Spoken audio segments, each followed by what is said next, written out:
बोलो जय गुरुदेव। जय गुरुदेव। आत्मा का ज्ञान, परमात्मा का ज्ञान हमें ऐसे सद्गुरु से लेना चाहिए जिनको ये ज्ञान है, ज्ञान हो चुका है, आत्मबोध हो चुका है, परमात्म बोध हो चुका है। वाचक ज्ञानी गुरु इस विषय में बोलते तो हैं, बताते तो हैं, लेकिन अनुभूत ज्ञान उनका नहीं होता है। और हमारे गुरुदेव का ज्ञान अनुभूत ज्ञान है। जब गुरु महाराज सत्संग सुनाते थे तो ऊपर के अनेकों मंडलों का वर्णन करते थे, ईश्वर के लोक का वर्णन करते थे, ब्रह्मलोक का वर्णन करते थे, पार ब्रह्म के लोक का करते थे, अनामी धाम का करते थे, मुकाम हक का करते थे।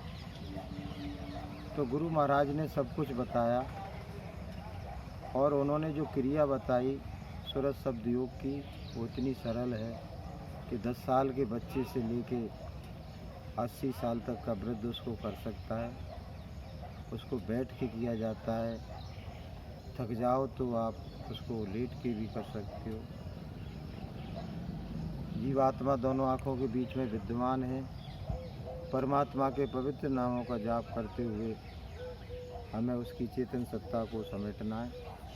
उसको सुमरन कहते हैं और सुमरन के द्वारा जीवात्मा बलवती होती है, उसमें शक्ति का संचार होता है।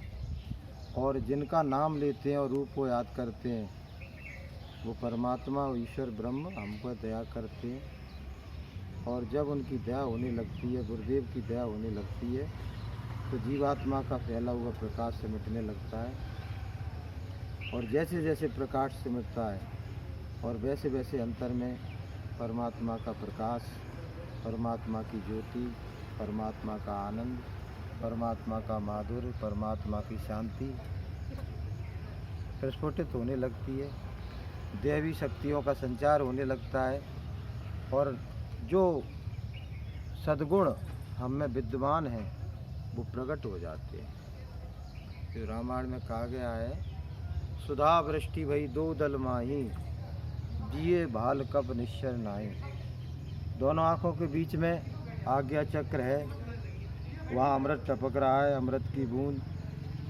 और जो भी वहाँ ध्यान लगाता है उसकी आत्मा को अमृत पीने का सौभाग्य मिलता है।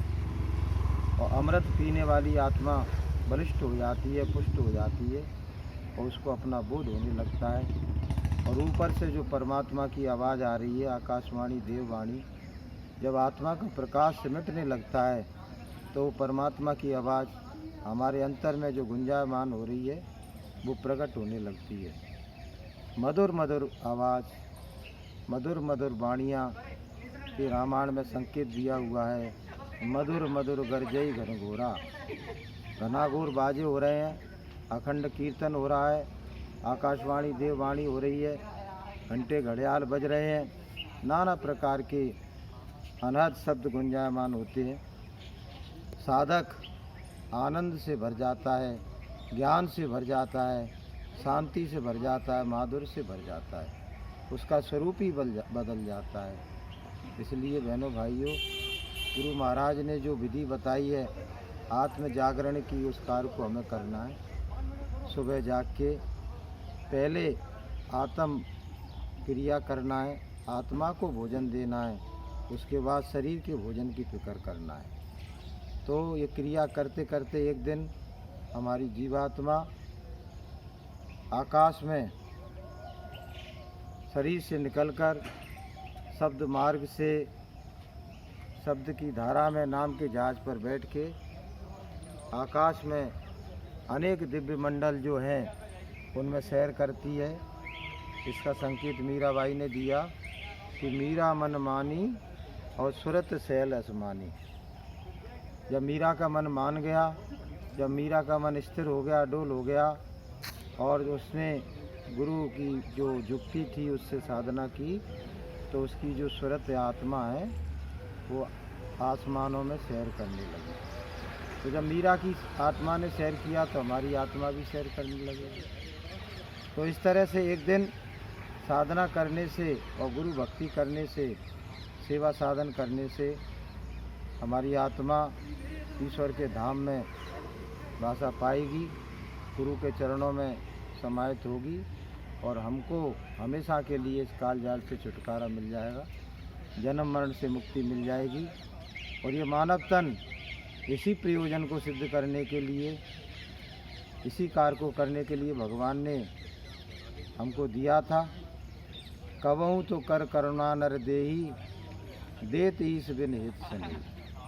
परमात्मा ने करुणा करके मानव तन दिया और इसको संतों ने कहा ये मानव तन तो है, ये साधना का धाम है। साधन धाम मोक्ष कर द्वारा और पाए न ये परलोक समारा। ये साधना करने के लिए मिला, लेकिन हम गलती कहाँ करते हैं कि साधना की जगह विषयों में हम आसक्त हो जाते हैं।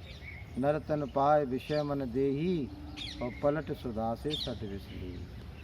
विषयों में डूब जाते हैं और विषय आत्मा के लिए विष के समान है, और आत्मा को जो हमें उत्थान करना चाहिए था उसका पतन कर देते हैं। और मनुष्य जीवन पाने के बाद फिर से हम 84 के भंवर में चले जाते हैं, और यदि बुरे बुरे काम करते हैं तो नरकों की ओर चले जाते हैं। इसलिए गुरु भक्ति के द्वारा, साधना के द्वारा हमें अपने जीवन को उन्नत बनाना है, अपनी आत्मा को जगाना है, अपने बिछड़े हुए परमात्मा को पाना है और जन्म जरा मृत्यु के बंधनों से छुटकारा पाना है। और वो परिपूर्ण आनंद, संपूर्ण आनंद जिसकी तलाश सदियों से हम कर रहे हैं, इस संसार में हमको अन्यत्र कहीं नहीं मिला। गुरु महाराज कहते वो आनंद हमको इसी साधना के द्वारा अपनी आत्मा में मिलेगा, अपने परमात्मा में मिलेगा। हम हमेशा हमेशा के लिए शांति में, आनंद में, माधुर्य में हो जाएंगे और अपने अविचल अविनाशी धाम में वासा पा जाएंगे। तो बोलिए प्रेम से जय